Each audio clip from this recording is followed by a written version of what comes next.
नमस्कार दोस्तों, स्वागत है आप सभी का इस लाइव फेसबुक चर्चा में।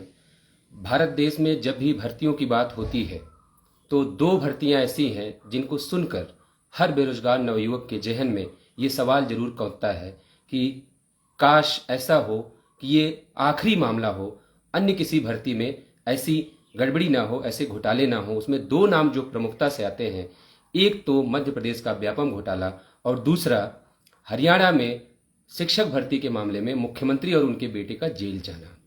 ये दो वाकये ऐसे हैं जिनको सुनने के बाद भारत में बैठा हर वो नवयुवक, वो नवयुवती जो शिक्षक भर्ती या किसी भी परीक्षा की तैयारी कर रहा होता है, उसके दिमाग में पहला सवाल ये होता है कि उसके साथ ऐसा घोटाला ना हो। इन दो घटनाओं को छोड़कर एक भर्ती प्रक्रिया ऐसी भी संपन्न हुई जिसने इन दोनों घटनाओं को भी पीछे छोड़ने का काम किया। ये बात अलग है कि अभी तक इसकी सच्चाई लोगों तक नहीं पहुंच सकी। उस मुद्दे पर आज चर्चा करने के लिए हम लोग लाइव जुड़े हुए हैं।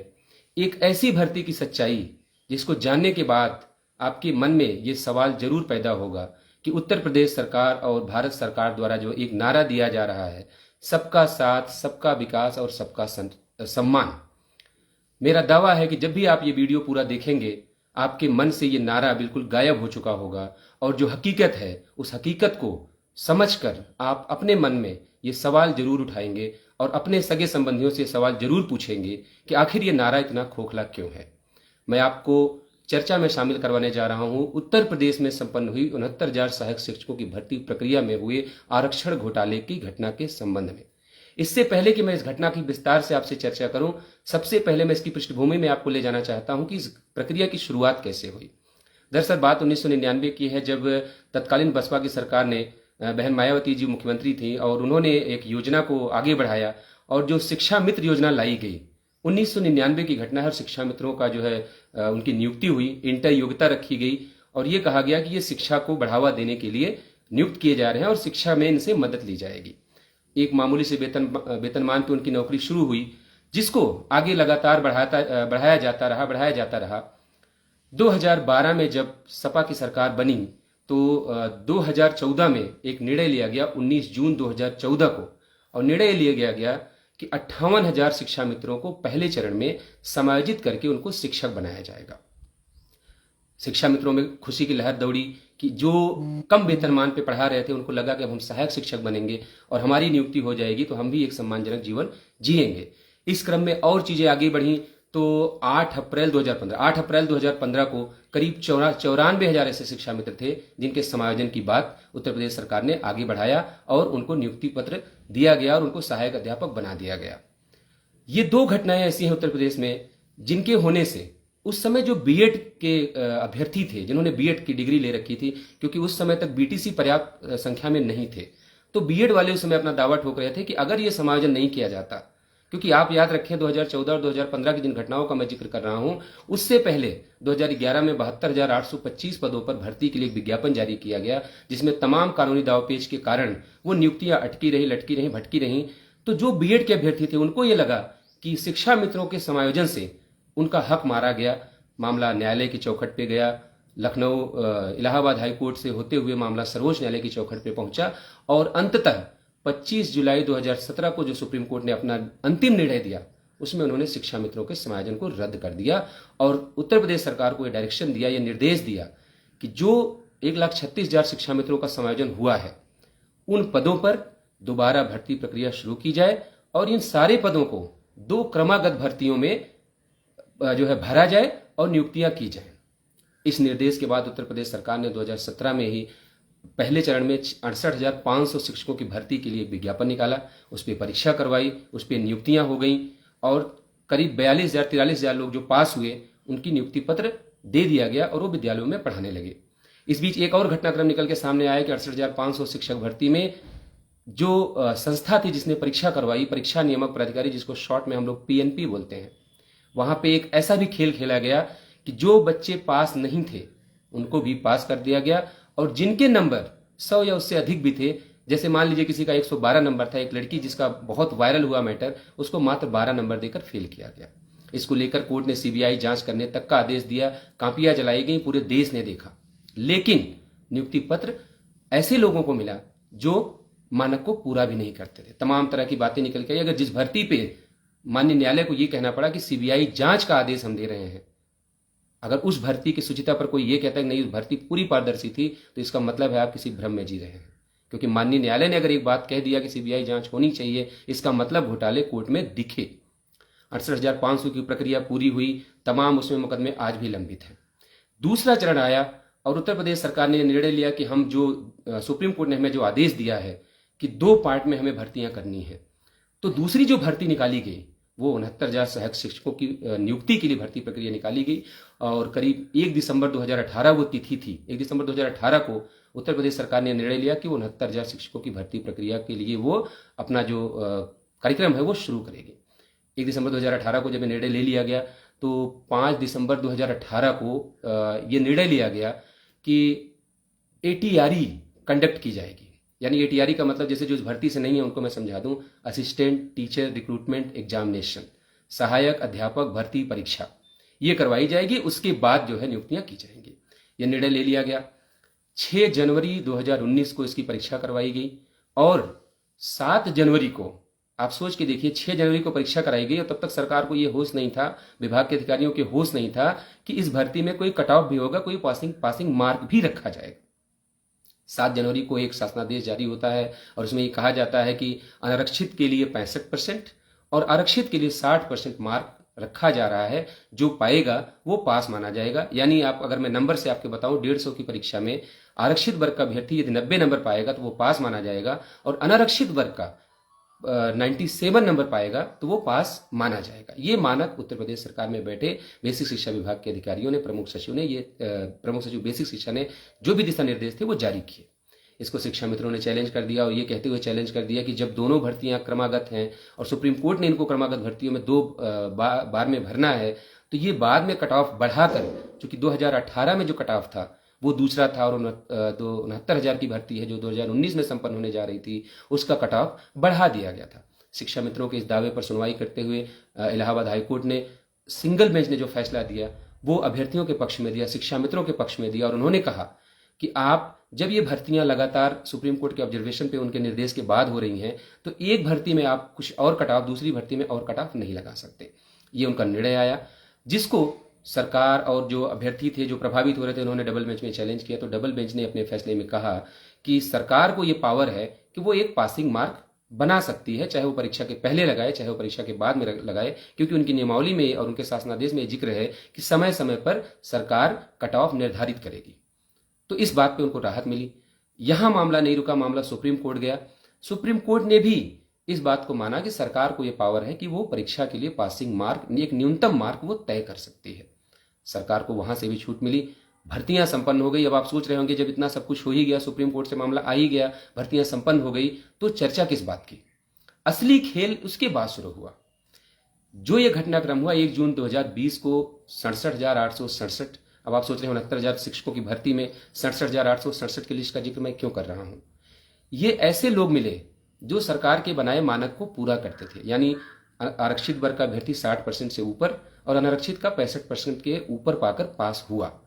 तो जो पद बाकी रह गए 69,000 और 67,867 के बीच में, ये हमारे जो अनुसूचित जनजाति के लोग थे, एसटी जिनको आप लोग बोलते हैं, शेड्यूल ट्राइब, ये ऐसे अभ्यर्थी जो पास ही नहीं हुए, उनकी सीटें खाली चली गई। इसलिए विभाग ने 67,867 लोगों की लिस्ट जारी की और उस पर नियुक्ति पत्र वितरित किए गए। और जैसे ही नियुक्ति पत्र वितरित किए गए, आप सोचिए कैसे चालाकी की गई। जो लिस्ट बनाई गई, अब तक ये होता आया था, पिछली भर्ती में 2018 में जो संपन्न हुई 68,500 की, उसमें यह बताया गया कि जैसे मान लीजिए मेरा नाम विजय यादव है, मेरी जो लिस्ट बनाई गई 2018 में, उसमें मेरा नाम बताया गया, मेरे पिताजी का नाम लिखा गया, कैटेगरी लिखी गई, सब कैटेगरी लिखी गई, अप्लाइड कैटेगरी लिखी गई और सिलेक्टेड कैटेगरी लिखी गई। और बताया गया कि जैसे मेरी मेरिट अगर अनरिजर्व के बराबर थी तो मेरा चयन अनरिजर्व में हुआ। लेकिन 69,000 शिक्षकों की भर्ती प्रक्रिया जो शुरू की गई, उसमें ना तो कैटेगरी बताई गई, ना तो सिलेक्टेड कैटेगरी, ना तो अप्लाइड कैटेगरी, कोई बताई नहीं गई। और ये सारी प्रक्रिया लॉकडाउन के दौरान पूरी की गई, ताकि कोई धरना प्रदर्शन ना कर सके, कोई विरोध प्रदर्शन ना कर सके। बड़ी ही चालाकी से उस समय तत्कालीन जो बैठे हुए अधिकारी थे, उन्होंने इस काम को आगे बढ़ाया और मात्र 2 दिन में सारी प्रक्रिया, नियुक्ति पत्र बांट दिए गए ताकि किसी को मौका ना मिले। हम लोग इस भर्ती से प्रक्रिया से प्रभावित हुए और जब हम लोगों ने कट ऑफ जानने की कोशिश की कि आखिरी कट ऑफ क्या है अनारक्षित का और आरक्षित का आखिरी कट ऑफ क्या है, तो विभाग बताने को तैयार नहीं था। जब हम लोगों ने खुद जानकारी इकट्ठा करनी चाहिए तो पता चला कि 67.11 यानी 67.11 अनारक्षित की कट ऑफ और 66.73 ओबीसी की कट ऑफ बताई गई। आप सोचे 67.11 और 66.73 के बीच में मात्र 0.38 का ही फर्क आएगा। उतने बीच में 18,598 सीटें जो ओबीसी कैटेगरी की बनती थी उसको समेट कर दिखा दिया गया। ये बात किसी को हजम नहीं हुई। हम लोगों ने इस बात की छानबीन शुरू की, अधिकारियों को ज्ञापन देना शुरू किया और मास्क लगा के कोरोना के समय में हम लोगों ने आंदोलन धरना प्रदर्शन शुरू किया। बड़े लंबे संघर्ष के बाद भी तत्कालीन बेसिक शिक्षा मंत्री सतीश द्विवेदी मिलने को तैयार नहीं होते थे और जब बहुत संख्या बल इकट्ठा हुआ और जब उनको लग गया कि लोग कोरोना से नहीं डर रहे हैं, प्रशासन से नहीं डर रहे हैं, तो इनके साथ बैठना मजबूरी बन जाएगी। बैठे और एक सिरे से उन्होंने खारिज कर दिया कि कोई भी आरक्षण का घोटाला नहीं हुआ है, कोई भी गड़बड़ी नहीं हुई है, सारी चीजें पारदर्शिता से शुचिता से भर दी गई हैं। एक आंकड़ा लोगों के सामने पेश किया गया कि ये देखिए 18,598 की आप बात कर रहे हैं, हमने इस भर्ती में 31,000 लोगों को नियुक्ति पत्र दिया है जो ओबीसी वर्ग से आते हैं। एक सामान्य भाषा में जब इसको समझा जाएगा, आप तक जब ये बात पहुंचेगी आपको भी लगेगा कि भाई 18,598 कोटे में दे दिए, 13,007 लोगों को ओवरलैपिंग करवा दी, तो कहां आरक्षण का घोटाला हुआ। ये बात उस समय शिक्षा मंत्री ने मीडिया के सामने कही, सदन में कही, हम लोगों को बताई गई, जो भी पूछता उसको ये बातें बताई जाती रही। हमारे सूबे के मुखिया ने भी उसी आंकड़े को पढ़ा और कहा कि 18,000 की बात करें, हमने 31,000 लोगों को नियुक्ति दे दी। ये एक सामान्य बात थी। जो गहराई इसकी नहीं समझेगा उसको लगेगा कि भाई 18,000 की जगह अगर 31,000 सरकार ने नियुक्तियां कर दी तो उस सरकार पर सवाल उठाने का तो सवाल ही नहीं उठता। लेकिन सवाल वहां पैदा हुआ जब हम लोगों ने पूरी लिस्ट को अपनी मेहनत से, अपने कुछ क्रांतिकारी साथियों के माध्यम से, जो कंप्यूटर के जानकार थे उनके माध्यम से जब उस लिस्ट को हम लोगों ने खंगाला, साथ ही साथ उसके पैरेलल एक काम हम लोगों ने और किया कि जब सरकार ने हमारी नहीं सुनी तो हाईकोर्ट में एक पिटीशन दाखिल की हम लोगों ने। इसके साथ साथ भारत सरकार द्वारा, इसी मोदी गवर्नमेंट द्वारा जिनको संवैधानिक शक्तियां दी गई है, राष्ट्रीय पिछड़ा वर्ग आयोग, जिसको शॉर्ट में एनसीबीसी आप लोग कहते हैं, दिल्ली में, वहां पे हम लोगों ने एक अपनी शिकायत दर्ज कराई और ये बात हम लोगों ने वहां पे जानने की कोशिश की कि आखिर 0.38 में 18,598 लोगों को कैसे समेटा गया, उन अभ्यर्थियों की सूची हमें उपलब्ध कराई जाए। आयोग के लगातार कहने के बाद भी इन अधिकारियों ने वो सूची नहीं दी। अलग अलग बहाने, हर डेट पे अलग अलग बहाने अधिकारियों के बताए जाते रहे। आयोग के जो तत्कालीन उपाध्यक्ष थे और अध्यक्ष थे उन सब ने कहा कि अगर ये भर्ती जिला स्तर पे हुई है, अगर आप लिस्ट मुझे नहीं दोगे तो जितने भी इससे हम सबको तलब करेंगे और उनसे डेटा इकट्ठा किया जाएगा। इस कार्य को आयोग द्वारा किया गया। जितने भी एसए थे सब ने अलग अलग डेटा ले जाके वहां पे सौंपा और उसकी जब एक कंबाइंड लिस्ट हम लोगों ने तैयार की तो पता ये चला कि जो सरकार आंकड़ा दे रही है कि 31,000 लोगों की हमने नियुक्तियां की है, दरअसल वो नियुक्तियां 31,000 ना होकर वो 40,000 भी हो सकती थी अगर आरक्षण में बेईमानी न की गई होती, अगर आरक्षण छीना नहीं गया होता, अगर जो प्रावधान है कि 50% पद जो है वो अनारक्षित पदों से, अनारक्षित अभ्यर्थियों से भरे जाएंगे और 49.5% जो पद होंगे वो आरक्षण से भरे जाएंगे। इस प्रक्रिया में किया क्या गया, 50% जो अनारक्षित पदों से भरे गए थे उससे भी ऊपर जाकर अनारक्षित वर्ग के अभ्यर्थियों की नियुक्ति की गई। इस चीज का खुलासा सबसे पहले राष्ट्रीय पिछड़ा वर्ग आयोग की जब रिपोर्ट वहां पे तैयार हुई, 29 अप्रैल 2021 वो तिथि थी जब उत्तर प्रदेश सरकार को राष्ट्रीय पिछड़ा वर्ग आयोग ने अपनी रिपोर्ट सौंपी और उस रिपोर्ट में उन्होंने स्पष्टता ये लिखा कि उत्तर प्रदेश सरकार में संपन्न हुई 69,000 शिक्षकों की भर्ती प्रक्रिया में आरक्षण के नियमों की घोर अनियमितता पाई गई है। और उन्होंने उत्तर प्रदेश सरकार को यह संस्तुति भेजी, एक सिफारिश भेजी कि तत्काल वंचित अभ्यर्थियों की नियुक्ति की जाए और जो दोषी अधिकारी हैं उन पर तत्काल कार्रवाई की जाए क्योंकि उन्होंने संवैधानिक प्रावधानों के साथ खिलवाड़ किया है। लेकिन उस समय बेसिक शिक्षा विभाग में बैठे तमाम अधिकारियों और शिक्षा मंत्री जो सतीश द्विवेदी थे उन्होंने उस रिपोर्ट को अनदेखा किया। यहां तक कि तत्कालीन बेसिक शिक्षा मंत्री ने सदन में खड़े होकर यह झूठ बोला कि कोई भी रिपोर्ट अभी तक हमारे पास नहीं आई है, जबकि उससे पहले हम लोग बेसिक शिक्षा मंत्री और बेसिक शिक्षा विभाग के तमाम अधिकारियों को सैकड़ों बार वो रिपोर्ट उनको दे चुके थे। एक बेसिक शिक्षा के बड़े अधिकारी ने मनमानी करते हुए कहा कि ऐसी रिपोर्टें जो होती हैं हमारे कूड़े के ढेर में मिलती हैं।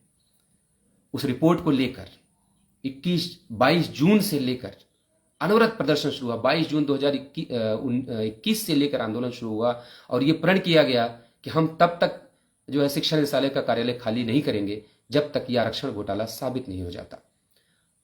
22 जून 2021 से अनवरत शुरू हुआ आंदोलन लगातार चलता रहा। कभी इस मंत्री के आवास लाठियां पड़ी, कभी मुकदमे हुए, कभी जेल भेजा गया, कभी किसी का हाथ टूटा, कभी किसी के पैर में लाठियां मारी गई, किसी के कपड़े फाड़े गए, किसी को जासूचक गालियां दी गई। इन सारी चीजों को झेलते हुए यह आंदोलन अपनी गति से बढ़ता रहा, जैसे समुद्र की लहरें बिना किसी की परवाह किए हुए, पत्थर तोड़ते हुए, पेड़ झाड़ी जितनी बड़े रास्ते में सबको तोड़ते हुए जैसे नदियों की धाराएं बहती हों, वैसे ही आंदोलन चलता रहा, अपनी अनवरत गति से चलता रहा, धीमे धीमे ही सही, लेकिन अपने लक्ष्य की तरफ, समंदर की तरफ जहां उसको जाना था वहां जब वो जाता रहा। सामने 2022 का चुनाव देख सरकार में बैठे लोगों को बेचैनी हुई, घबराहट हुई। तो 23 दिसंबर 2021 को माननीय मुख्यमंत्री योगी आदित्यनाथ जी की तरफ से एक बुलावा आया और ये कहा गया कि माननीय मुख्यमंत्री जी आपके साथ बैठना चाहते हैं और इस मुद्दे पर चर्चा करना चाहते हैं। जो भी गड़बड़ियां हुई हैं उसको हमने देख लिया है, अब इन गड़बड़ियों को सुधार के हम आपको नियुक्ति पत्र देंगे।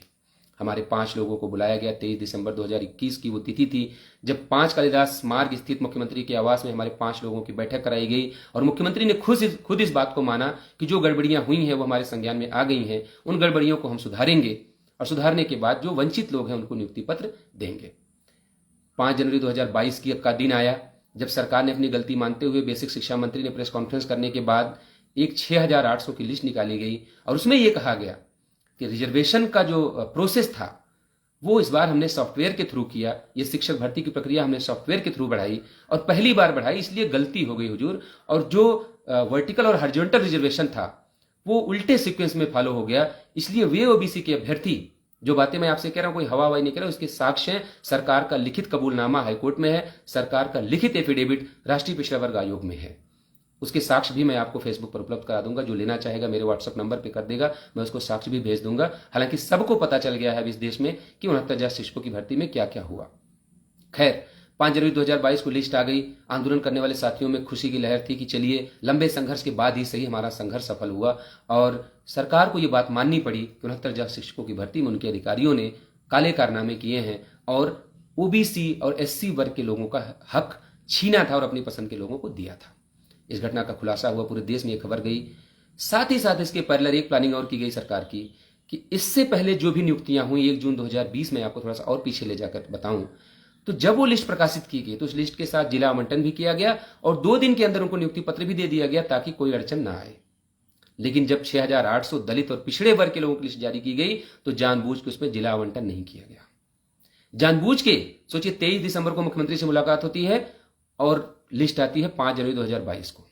कब आती है? जब आचार संहिता बिल्कुल सर पे रखी थी और आचार संहिता लग गई। सरकार के अधिकारियों को बहाना मिल गया कि आचार संहिता लग गई, नहीं तो हम आपको नियुक्ति पत्र कल दे देते। लोगों ने मान भी लिया, हमारे लोगों ने भी मान लिया, चलो भाई आचार संहिता लगी, इसमें सरकार की कोई गलती नहीं है। इसी बीच अपने ही कुछ लोगों द्वारा, भ्रष्ट अधिकारियों द्वारा हाईकोर्ट में एक याचिका डलवा दी गई और यह प्रेयर की गई कि यह लिस्ट चूंकि 69,000 से ज्यादा हो रही है इसलिए इस लिस्ट को तत्काल रोक दिया जाए। हाईकोर्ट भी अपने मामले में सही थे, उन्होंने देखा कि भाई 69,000 आपने गलत सही भर दिए हैं तो ये अलग से 6800 आप कैसे भरेंगे। हाईकोर्ट ने उस पर रोक लगा दी और 13 मार्च 2023 वो तिथि लौट कर आई जब हाईकोर्ट के सिंगल बेंच ने यह कह दिया कि आप 69,000 से ऊपर नियुक्तियां नहीं कर सकते, इसलिए हम 6,800 की लिस्ट को क्वैश कर रहे हैं। साथ ही साथ उन्होंने ये बात और कह दी कि जो कि पूरी लिस्ट बनाई गई है इस लिस्ट को दोबारा बनाया जाए और जो सही नियुक्तियां हों उनको अंदर किया जाए और इस प्रक्रिया में जो गलत नियुक्तियां पाई जाएं उन युवक और युवतियों के भविष्य का ध्यान रखते हुए उनके लिए एक पॉलिसी बनाई जाए। ये माननीय न्यायालय इलाहाबाद हाईकोर्ट की लखनऊ खंडपीठ का ऑर्डर था जिसने सरकार की चोरी को सबके सामने लाके रख दिया और पहली बार ये जनमानस में खबर हाईकोर्ट के माध्यम से पहुंची कि जो बच्चे 2 साल से चिल्ला चिल्ला के इस घोटाले को उजागर करने की कोशिश कर रहे थे, हम उनके ऊपर ही शक कर रहे थे किसी पार्टी के उकसाए हुए लोग हैं या फालतू के लोग हैं। आज जब हाईकोर्ट ने इस बात को सत्यापित कर दिया कि 69,000 शिक्षकों की भर्ती में आरक्षण का घोटाला हुआ, जब ये बात प्रमाणित हो गई हाईकोर्ट के द्वारा, तो सरकार को लगा कि अब तो ये मामला बुरा फंसेगा। सरकार ने उसको इग्नोर करना शुरू किया, फिर से आंदोलन शुरू हुआ, फिर से धरना प्रदर्शन शुरू हुआ और मांग ये की गई कि जो लिस्ट आपने निकाली थी उस लिस्ट को दोबारा रिवाइज करिए और जो भी नियुक्तियां सही हो उनको अंदर करिए और जो गलत लोग हैं उनके लिए पॉलिसी बनाइए। लेकिन आप ढीठता देखिए, आप ताकत देखिए बेसिक शिक्षा विभाग में बैठे हमारे अधिकारियों की। जिस देश में यह कहा जाता हो, जिस प्रदेश में यह कहा जाता हो कि जो गलत करेगा उसके ऊपर बुलडोजर चला दिया जाएगा, जब हाईकोर्ट ने कह दिया कि 69,000 शिक्षकों की भर्ती में आरक्षण का घोटाला हुआ, बुलडोजर चलाने की बात छोड़ो, आज तक देश के किसी एक व्यक्ति को नहीं पता है कि जो बात हाईकोर्ट ने कही उस घोटाले में शामिल जो आरोपी था, जो अधिकारी था, उसका नाम क्या है। जितने लोग इस वीडियो को देखेंगे आपको भी शायद आज तक नहीं पता होगा कि वो कौन सा अधिकारी था जिसने आपको अपने आप को सुप्रीम कोर्ट की गाइडलाइन से ऊपर समझा, भारत के संविधान से ऊपर समझा, उत्तर प्रदेश की सरकार से ऊपर समझा। ये नाम आज तक किसी को पता नहीं है। खैर, घटनाक्रम आगे बढ़ा। लगातार 640 दिन हम लोग अनवरत आंदोलन पर दोबारा बैठे 13 मार्च 2023 का जजमेंट आने के बाद, लेकिन सरकार ने एक ना सुनी। मामला डबल बेंच में चैलेंज करना पड़ा। डबल बेंच में भी लंबी सुनवाई होती रही और डबल बेंच में लंबी चली सुनवाई के बाद 13 अगस्त 2024 को जो अंतिम फैसला आया, उसमें सरकार की जितनी भी कारगुजारियां थी, बेसिक शिक्षा विभाग के जितने काले कारनामे थे, सबका काला चिट्ठा खोलने का काम इलाहाबाद हाईकोर्ट की डबल बेंच ने किया।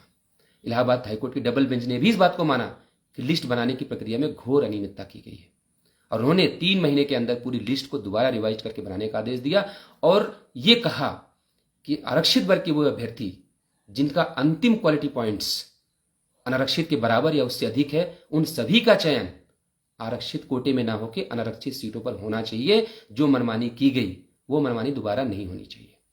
3 महीने का समय मिला और जो नियुक्तियां गलत हो भी गई थी उनके लिए हाईकोर्ट ने यह राहत दी कि उनको सेशन का रिलीफ दिया जाए और किसी को भर्ती प्रक्रिया से अभी बाहर ना किया जाए लिस्ट बनाने के दौरान।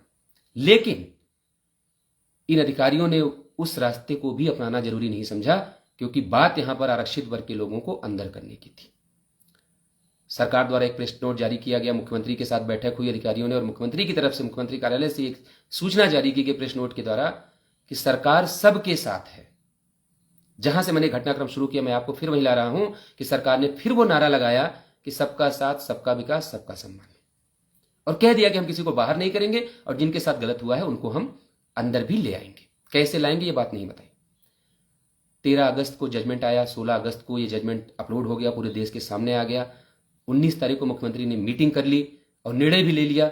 उसके बाद भी सरकार में बैठे लोग, बेसिक शिक्षा विभाग में बैठे अधिकारी इस मनमानी पर उतारू रहे कि हमें आरक्षित वर्ग के, पिछड़े और दलित वर्ग के लोगों को न्याय नहीं देना है, मतलब नहीं देना है।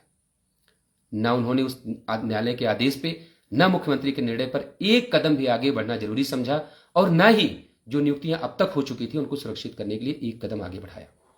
बल्कि ठीक इसका उल्टा हुआ।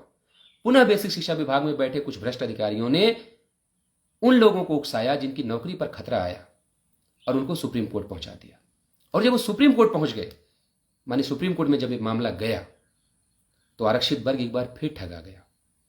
और उसको अभी तक जो सरकार कह रही थी हम आपके साथ हैं, हम इस आदेश का पालन करेंगे, वो सरकार आदेश के 1 महीने बीतने के बाद भी एक कदम आगे नहीं बढ़ पाई। आप थोड़ा सा और पीछे जाइए, जहां से मैंने घटनाक्रम आपको बताना शुरू किया गया था कि मात्र 21 दिन में 69,000 शिक्षकों की भर्ती प्रक्रिया का आवेदन लेना, आवेदन पत्रों की छटनी करना, काउंसलिंग करवाना, नियुक्ति पत्र देना और उनको ज्वाइन करा देना। जो प्रक्रिया मात्र 21 दिन में पूरी कर ली गई थी, उसी प्रक्रिया में दलित और पिछड़े वर्ग के बच्चों को न्याय देने के लिए 1 महीने भी कम पड़ गया न्यायालय के आदेश के बाद, क्योंकि सिर्फ गलत नियुक्तियों को छांट के अलग करना था और सही लोगों को अंदर करना था। बेसिक शिक्षा विभाग के अधिकारियों ने एक कदम आगे नहीं बढ़ाया। सिर्फ इसलिए नहीं बढ़ाया क्योंकि उनको पता था कि मामला जैसे ही सर्वोच्च न्यायालय पे जाएगा, नियुक्तियों को हटाने की बात हो रही है, वहां की उनकी चौखट पे ये मामला रुकेगा और फिर हमको मनमानी करने का मौका मिल जाएगा। मामला सर्वोच्च न्यायालय में गया। 9 सितंबर को पहली सुनवाई हुई। मुकदमा ऐसा था कि वो सुना जाने योग्य भी नहीं था। सरकार ने कहा कि 6,800 पदों का घोटाला हुआ है, लेकिन सामान्य वर्ग के वे अभ्यर्थी जिन्होंने सुप्रीम कोर्ट में याचिकाएं दाखिल की और उन्होंने इस बात को लिखा कि करीब 10,000 पद ऐसे हैं। आप ध्यान दीजिए मेरी बात पे। सरकार ने कहा, बेसिक शिक्षा विभाग ने कहा, मुख्यमंत्री कार्यालय ने कहा कि 6,800 पदों पर घोटाला हुआ है, लेकिन सामान्य वर्ग के अभ्यर्थी जिनकी गलत नियुक्तियां हो गई हैं, उन्होंने अपनी सुप्रीम कोर्ट की पिटीशन में क्या कहा कि 10,000 पदों पर नियुक्तियां ऐसी हैं जो प्रभावित होंगी अगर इस आदेश को लागू किया गया तो। यानी 6,800 पदों का जो दावा था वो छलावा निकला। सुप्रीम कोर्ट में अगर कोई दस्तावेज दिया जा रहा है तो हम एफिडेविट पे देते हैं कि हमारे द्वारा दी गई, उपलब्ध कराई गई सारी सूचना सही है, सत्यापित है और इसमें कोई भी एक भी तथ्य छुपाया नहीं गया है। अगर वो एफिडेविट पे इस बात को कह रहे हैं कि 10,000 पदों पर घोटाला हुआ है, तो आप खुद सोचिए कि 6,800 की लिस्ट क्यों जारी की गई। यानी 6,800 के बाद अगर आप और जोड़ लें आंकड़ा, तो वो आंकड़े क्यों चोरी किए गए अगर 10,000 सीटों का आंकड़ा सही है तो। खैर, अब तो ये सुप्रीम कोर्ट तय करेगा कि 10,000 है कि 6,800 है, लेकिन अगर उनका दावा सही है तो इसका मतलब सरकार ने हमारे साथ वहां भी बेईमानी की। बेसिक शिक्षा विभाग के अधिकारियों ने वहां भी आरक्षित वर्ग का गला काटने की कोशिश की कि जो नियुक्तियां 10,000 हो सकती थी उसको 6,800 में समेटने की एक घिनौनी साजिश रची गई। खैर मामला 9 सितंबर को लिस्ट हुआ और चीफ जस्टिस ऑफ इंडिया ने जब उस मामले को सुना, हालांकि वो सारी चीजें जो है उनके अंदेशे पे गई हैं। वो लिख रहे हैं कि 4 साल से हम सर्विस में हैं, ऐसा ना हमको बाहर कर दिया जाए, हम इस डर से यहां पे आए। और वही बातें कहते हुए गए जो हाईकोर्ट में कहे थे, जिसपे हाईकोर्ट ने फाइंडिंग दी थी। सीजीआई साहब ने उनको सुनते हुए एक राहत दी, फौरी राहत दी और कहा कि 23 सितंबर को हम मामला लिस्ट कर रहे हैं, फाइनल हियरिंग के लिए कर रहे हैं। इस बीच 20 सितंबर के पहले पहले दोनों पक्षकार, एक उन्होंने नोडल काउंसिल जो है एवार नियुक्त किए, नोडल काउंसिल नियुक्त कर दीजिए, एक पक्ष आरक्षित वर्ग का, एक जो नियुक्तियां हो चुकी उनके पक्ष का। ये दोनों लोग सभी का रिटर्न सबमिशन लेंगे और उसको समराइज करके 7 पेज का एक मेल आईडी दी गई, उस पर मेल करेंगे, जिसको पढ़ने के बाद सुप्रीम कोर्ट ने तय किया कि 23 सितंबर वो तिथि होगी जिसपे हम इस मामले को डिसाइड करेंगे। हम लोग भी इस बात को लेकर खुश थे कि चलो लंबी प्रक्रिया से बच गए, 23 सितंबर के मामला डिसाइड हो जाएगा तो बहुत आसानी से हम लोग इस मुकदमे को लड़ लेंगे, क्योंकि हमारी लड़ाई उनसे है जो 4 साल से हमारी सीटों पर बैठकर नौकरी कर रहे हैं, और ना सिर्फ नौकरी कर रहे हैं, हर महीने का 65,000 66,000 सैलरी ले रहे हैं।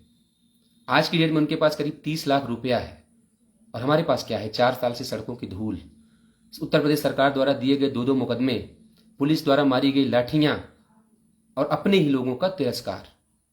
इन सब को लेकर हम उनसे कैसे लड़ पाते। खैर एक उम्मीद छोटी सी दिखी कि अगर माननीय सीजीआई साहब कह रहे हैं, honourable chief justice of India कह रहे हैं कि 23 सितंबर को हम इस मामले को सुनकर डिसाइड कर देंगे, तो इससे बेहतर हमारे लिए कुछ नहीं हो सकता। क्योंकि ऊपर वाले कौन है उनको किसी ने नहीं देखा, लेकिन जो नीचे बैठे हैं सर्वोच्च न्यायालय की चौखट पे, उनके प्रांगण में जो लोग बैठे हैं, जो हमारे न्यायाधीश हैं, विद्वान न्यायाधीश, वो आखिरी हमारी उम्मीद है। जब भी सरकारें हमें परेशान करेंगी तो सर्वोच्च न्यायालय बैठा हुआ है, वो हमारे लिए न्याय करेगा, इंसाफ करेगा। सीजीआई साहब का आदेश हो गया कि 23 सितंबर को मामला डिसाइड होगा। असली खेल उसके बाद शुरू हुआ। आप सोचिए उत्तर प्रदेश या भारत में कोई ऐसा व्यक्ति होगा जो सीजीआई के कहने के बाद भी 23 तारीख को मुकदमा लिस्ट नहीं करेगा सुनवाई के लिए। पहले 23 तारीख की लिस्ट जारी की गई, उसमें अपना मुकदमा नहीं आया। यह हुआ कि चलिए हो सकता है छूट गया हो, यह हुआ कि सप्लीमेंट्री में आ जाएगा। जब पता किया गया तो सप्लीमेंट्री में केस आया और ऐसी जगह पे लगाया गया ताकि सुनवाई का नंबर ही ना आए। चलिए वहां तक भी जायज था, कोई बात नहीं, मुकदमों का लोड है, सुप्रीम कोर्ट आखिरी उम्मीद है, तो हर आदमी वहां पे पहुंच रहा। हो सकता है कि मुकदमों की बाढ़ की वजह से मामला गया हो। शाम तक ये सूचना आई कि हो सकता है कि एक जज उसमें शामिल है, वो ना बैठे। ये हुआ चलिए नहीं बैठेंगे तो दूसरी बेंच बन जाएगी, उसमें चला जाएगा। जो नोटिस शाम को जारी होना चाहिए था, वो नोटिस जारी हुआ सुनवाई के दिन, यानी 23 सितंबर के दिन सुबह 10:30 बजे तब जारी हुआ। तब दूसरी बेंच भी नहीं बनाई जा सकती थी और यह कहा गया कि जस्टिस फला की वजह से, बीमार होने की वजह से या कोर्ट ना आने की वजह से कोर्ट नंबर 10 नहीं बैठेगी और ये मामले नहीं टिकअप होंगे। ये बात कह दी गई, सबको पता चल गया कि प्लान क्या है और नोटिस 10:30 बजे क्यों जारी की गई, ये सबको पता था। खैर हम लोगों ने बस जितनी तैयारी थी, भाग दौड़ करना, सब कुछ करके बिल्कुल तैयार बैठे थे कि आज हमारी सुनवाई का आखिरी दिन होगा, आज हमें इंसाफ मिल पाएगा। नहीं मिल पाया। दोबारा कल की डेट में हम लोगों ने एक एडवोकेट के माध्यम से सीजीआई साहब के पास खड़े होकर मेंशन करवाया केस को। एक फ्रेश मुकदमा लगा हुआ था जिसमें उन्होंने एक तारीख मुकर्रर की है 15 अक्टूबर 2024 की, और उन्होंने कहा है कि इस तारीख को हम इस मामले को सुन के डिसाइड करेंगे। ये पूरा किस्सा था जो मैं आपको 69,000 शिक्षकों की भर्ती का बताना चाह रहा था। मैं कंक्लूजन पे आता हूं और आपसे एक अपील करना चाहता हूं कि सर्वोच्च न्यायालय की चौखट पे लड़ाई बहुत खर्चीली है, बहुत महंगी है। हाईकोर्ट में तो फिर भी गनीमत थी। सुप्रीम कोर्ट का एक वकील वो कोर्ट में खड़ा हो जाएगा, चाहे 1 सेकंड बहस हो, चाहे 1 घंटे बहस हो, उसको अपनी फीस चाहिए, मतलब चाहिए। तमाम ऐसे भी भाइयों ने हम लोगों को इस मुकदमे में लड़ने में मदद की जो इस भर्ती का हिस्सा भी नहीं थे। तमाम ऐसे लोगों ने भी हम लोगों की मदद की जिनका इस भर्ती से दूर दूर तक कोई लेना देना नहीं था। साथ ही साथ कुछ ऐसे भी लोग मिले जो अपने ही लोग थे, जिनका हित भी प्रभावित हो रहा था। उन्होंने हम लोगों पर ही उंगलियां उठाई, हम लोगों पर उंगलियां उठाई। उन सबको पीछे छोड़कर हम लोग एक निर्णायक लड़ाई की तरफ आज गए हैं, जहां से 15 अक्टूबर वो तिथि मुकर्रर की गई है, जहां हमें इंसाफ मिलना है। क्या होगा ये सर्वोच्च न्यायालय के न्यायाधीशों के ऊपर है, लेकिन लड़ाई कमजोर ना हो, इसलिए हम लोग पूरी मेहनत कर रहे हैं, पूरी कोशिश कर रहे हैं कि इस लड़ाई को, क्योंकि ये लड़ाई यहां नहीं खत्म होगी। 69,000 शिक्षकों की भर्ती में जो सर्वोच्च न्यायालय से आदेश आएगा वो नजीर बनेगा आने वाली सभी उत्तर प्रदेश की भर्तियों के लिए। जो हमारे आने वाले पीढ़ियां हैं, जो बच्चे शिक्षक बनने की तैयारी करेंगे, भर्तियां अगर आएंगी तो ये निर्णय उन पर भी लागू होगा। इसलिए मैं सबसे अपील करने के लिए, मैं कभी फेसबुक पे लाइव इस बीच आया नहीं, मुझे खुद याद नहीं कि आखिरी बार मैं फेसबुक पे लाइव कब आया था। यूट्यूब पे हम लोग लाइव कर लेते थे, अपने लोगों को जानकारी दे देते थे, लेकिन चूंकि ये मामला अब एक भर्ती का बचा ही नहीं है, ये मामला सामाजिक हो गया है। तो समाज में वो सारे लोग, जितने भी लोग चाहते हैं कि आपका वर्ग, आपका समाज सुप्रीम कोर्ट की चौखट से निराश होकर ना लौटे, उन सबसे मैं गुजारिश करने आया हूं कि मेरा मोबाइल नंबर है 9452821082 9452821082 9452821082। ये मेरा मोबाइल नंबर है। एक टीम है हमारी जिसके माध्यम से हम लोग सुप्रीम कोर्ट में बड़े बड़े वकीलों को लेकर ये मुकदमा लड़ रहे हैं, उनकी फीस देने की कोशिश कर रहे हैं। एक डेट पे करीब 12 से 13 लाख रुपए दे चुके हैं। एक और टीम हमारे साथ साथ पैरेलल लड़ रही है, अगर उसका भी जोड़ लें तो करीब 20 लाख हम लोगों का एक डेट का मुकदमा का चला गया है। आगे ये मुकदमे में क्या होगा, फाइनल हियरिंग होगी कि नहीं होगी, मैंने नंबर इसलिए बताया है कि इस नंबर को आप सेव कर लीजिए, चीजों पर नजर बना के रखिए।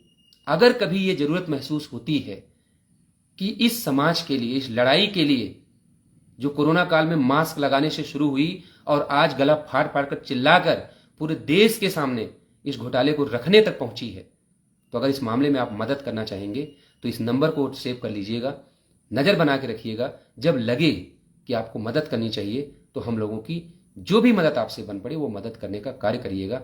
ये हमारे लिए, हमारे जो 4 साल के संघर्ष है उसके लिए सबसे बड़ा आपका योगदान होगा। मैं इस आग्रह के साथ आपको एक बार नंबर दोबारा रिपीट कर दे रहा हूं 9452821082 कि इसको सेव करके रखिए। जब भी लगे कि हमें जरूरत है आपकी तो कम से कम आपका सहयोग हमें मिले। आज आवश्यकता नहीं है आपके सहयोग की, आज तो हमारे पास इतना है फंड कि हम इस मुकदमे को लड़ सकते हैं अभी, लेकिन भविष्य में अगर आएगी जरूरत तो इस समाज के भले के लिए, अपने बच्चों के लिए, अपने आने वाली पीढ़ियों के लिए, हम सबकी मेहनत के लिए आपको मदद करना ही पड़ेगा। ये मैं आपसे भरोसा चाहता हूं, इसलिए इस लाइव सेशन को मैंने यहां पे किया। एक जो पूरा घटनाक्रम था मैंने कोशिश की कि आप तक पहुंचाऊं, तय आप लोगों को करना है। वीडियो जब भी देखिएगा, मेरी एक गुजारिश है, उसका कोई मुझे पेमेंट नहीं मिलेगा। जब भी वीडियो देखिएगा वीडियो को एक शेयर कर दीजिएगा। शेयर करने से आपका ये हो जाएगा कि आपके साथ जुड़े जो लोग हैं, उत्तर प्रदेश में जो एक नारा भारत सरकार द्वारा जो नारा दिया गया कि सबका साथ, सबका विकास, सबका सम्मान, उसमें सम्मान वाली लाइन कैसे काटी गई, विकास वाली लाइन कैसे काटी गई और साथ वाली लाइन कैसे काट के अपने लोगों को साथ में खड़ा किया गया, ये अगर आप लोगों तक पहुंचा देंगे तो ये हमारा मेहनताना हो जाएगा। इसलिए मुझे लाइव करना पड़ा फेसबुक पे, अदरवाइज मुझे आखिरी बार खुद याद नहीं कि मैंने फेसबुक पे लाइव कब किया था। तो मैं उम्मीद कर रहा हूं कि जो भी साथी इस वीडियो को जब भी देखेंगे वीडियो को शेयर करेंगे और मोबाइल नंबर मैंने बताया उस नंबर को सेव करके रखेंगे। जब भी जरूरत आन पड़ेगी, जब भी आपको लगेगा कि नहीं हमें अपने भाइयों की मदद करनी चाहिए, आप उस नंबर पर बात करेंगे। सारी चीज़ों से हम आपको अवगत कराएंगे, अब तक क्या क्या हुआ है वो सारी चीज़ें जब आप देखेंगे तो आपको लगेगा कि नहीं अपने लोगों को हमें सहयोग करना चाहिए। मैं इस आशा के साथ अपनी बात को समाप्त करता हूं और आखिरी गुजारिश ये करता हूं कि जब भी वीडियो को आप देखेंगे वीडियो को शेयर किए बिना नहीं रुकेंगे, ताकि लोगों तक सच्चाई पता चल सके कि वास्तव में उत्तर प्रदेश सरकार और भारत सरकार द्वारा जो दिया जा रहा नारा है वो सिर्फ एक नारा है, चुनावी नारा है। ये वैसा ही नारा है जैसा अब तक चुनावी वादों में होते आए हैं। बहुत बहुत शुक्रिया आप सभी का जुड़ने के लिए। जितने भी साथी जुड़े उन सभी का बहुत बहुत आभार, धन्यवाद, नमस्कार, जय भीम, जय भारत, जय संविधान।